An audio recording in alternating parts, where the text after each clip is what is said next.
Good morning, Cedar River Elementary School. Today is Friday, May 29th. Here are your daily announcements. First of all, it's Friday. I hope that you were able to get out and enjoy the sunshine yesterday. Our current challenge involves you responding with things that you've been doing outside to get some exercise, to get some sunshine, to help your parents.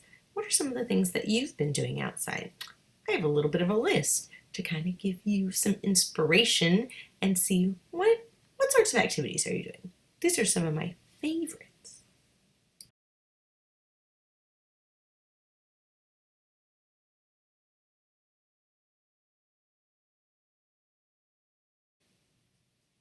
All right, guys, so much to do outside in the sunshine.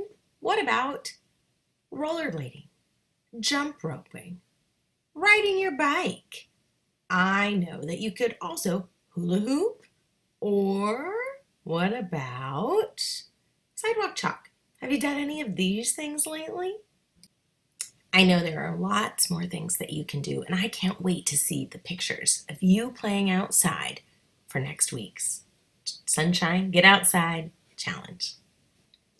All right, guys, what's next? I promised you a very special guest reader like a week ago, and we've had some tech challenges and how we share our technology for read alouds. Well, the great thing is I have that special guest reader today, and through that process, I was also able to secure many more new guest readers for the next few weeks, the last few weeks of school. So I'm pretty excited to share with you today, Mr. Gear. Good afternoon, Otters. I'm finally getting around to being able to read to you, and I'm really excited to do that.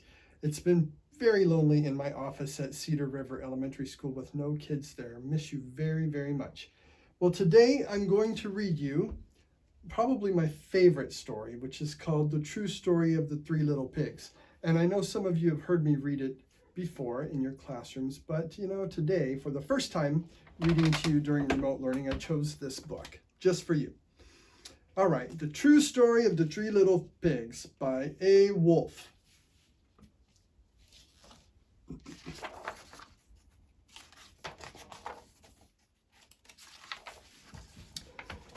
Everybody knows the story of the three little pigs, or at least they think they do. But I'll let you in on a little secret. Nobody knows the real story because nobody's ever heard my side of the story. I'm the wolf, Alexander T. Wolf. You can call me Al. I don't know how this whole big bad wolf thing got started, but it's all wrong. Maybe it's because of our diet. Hey, it's not my fault wolves eat cute little animals like bunnies and sheep and pigs.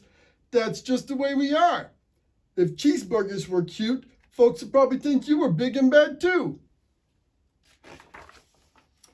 But like I was saying, the whole big bad wolf thing is all wrong.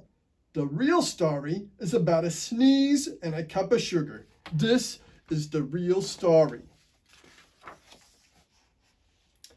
Way back in Once Upon a Time, I was making a birthday cake for my dear old granny. I had this terrible sneezing cold. I ran out of sugar. So I walk on down the street to ask my neighbor for a cup of sugar.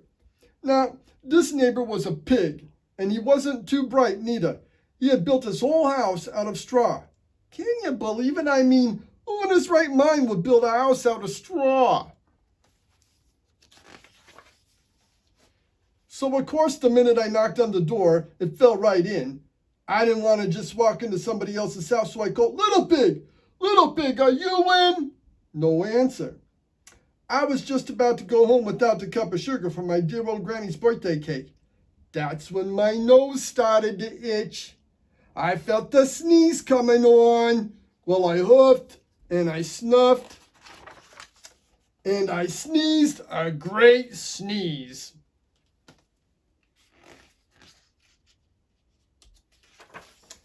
And you know what? That whole darn straw house fell down, and right in the middle of the pile of straw was the first little pig, dead as a doornail. He had been home the whole time. It seemed like a shame to leave a perfectly good ham dinner just lying there in the straw, So I ate it up. Think of it as a big cheeseburger just lying there.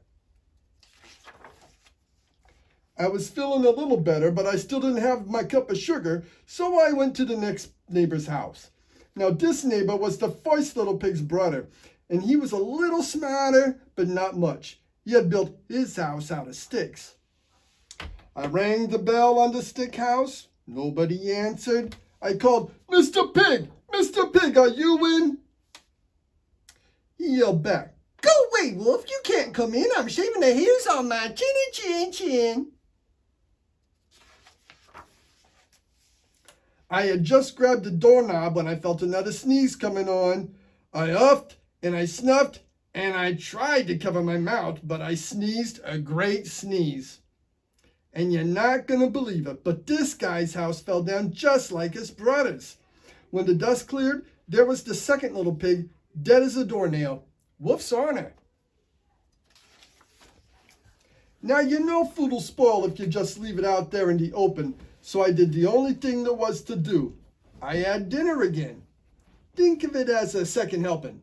I was getting awfully full, but my cold was feeling a little better, and I still didn't have that cup of sugar for my dear old granny's birthday cake, so I went to the next house. This guy was the first and second little pig's brother, and he must have been the brains of the family because he had built his house out of bricks. I knocked on the brick house. No answer. I called, "Mr. Pig! Mr. Pig, are you in?" And do you know what that rude little porker answered? "Get out of here, Wolf, and don't bother me again." Talk about impolite. He probably had a whole sack full of sugar, and he wouldn't give me even one little cup for my dear sweet old granny's birthday cake. What a pig! I was just about to go home and maybe make a nice birthday card instead of a cake when I felt my cold coming on. I huffed and I snuffed and I sneezed once again. Then the third little pig yelled, "And your old granny can sit on a pin." Now, I'm usually a pretty calm fella, but when somebody talks about my granny like that, I go a little crazy. When the cops drove up, of course I was trying to break down this pig's door, and the whole time I was huffing and puffing and sneezing and making a real scene.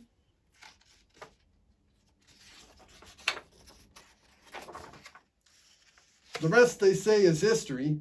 The news reporters found out about the 2 pigs I had for dinner. They figured a sick guy going to borrow a cup of sugar didn't sound very exciting, so they jazzed up the story with all that huff and puff and blow your house down.